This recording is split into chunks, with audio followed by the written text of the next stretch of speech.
Welcome back to my channel learning with Namita. आज हम class 9 के सिविक्स चैप्टर 3 चुनावी राजनीति के बारे में जानेंगे। इसे मैंने मुख्यतः 3 क्वेश्चंस लिए हैं और उसके एक्सप्लेनेशन भी दिए हैं।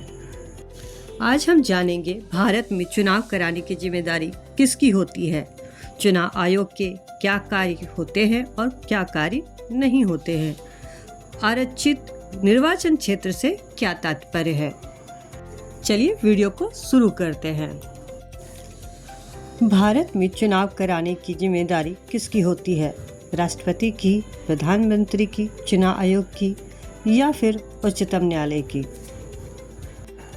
इसका सही विकल्प है सी, चुनाव आयोग। भारत में स्वतंत्र और निष्पक्ष चुनाव कराने की जिम्मेदारी भारतीय चुनाव आयोग की होती है। यह एक स्वायत्त संवैधानिक निकाय है जो चुनाव के संचालन और नियंत्रण के लिए जिम्मेदार है। The Election Commission of India is responsible for conducting free and fair election in India. It is an autonomous constitutional body responsible for the conduct and control of election. Bharat में जितने भी चुनाव होते हैं उनका सारा संचालन और नियंत्रण किनके हाथों में होता है, तो चुनाव आयोग के हाथों में होता है। निम्नलिखित में से कौन सा कार्य चुनाव आयोग का नहीं है? चुनाव की तारीख घोषित करना, नामांकन पत्रों की जांच करना, राजनीतिक दलों को मान्यता देना या फिर चुनाव के बाद सरकार बनाना। इसका सही विकल्प है चुनाव के बाद सरकार बनाना। चुनाव आयोग स्वतंत्र और निष्पक्ष चुनाव कराने के लिए जिम्मेदार है, जिसमें चुनाव की तारीख की घोषणा करना, नामांकन पत्रों की जांच करना और राजनीतिक दलों को मान्यता देना शामिल है।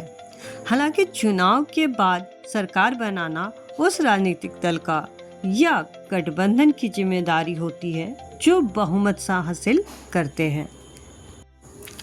आरक्षित निर्वाचन क्षेत्र से क्या तात्पर्य है? केवल अमीर लोग चुनाव लड़ सकते हैं, केवल सरकारी कर्मचारी चुनाव लड़ सकते हैं, कुछ विशेष समुदाय के लिए सीट आरक्षित होती है या कोई भी चुनाव नहीं लड़ सकता।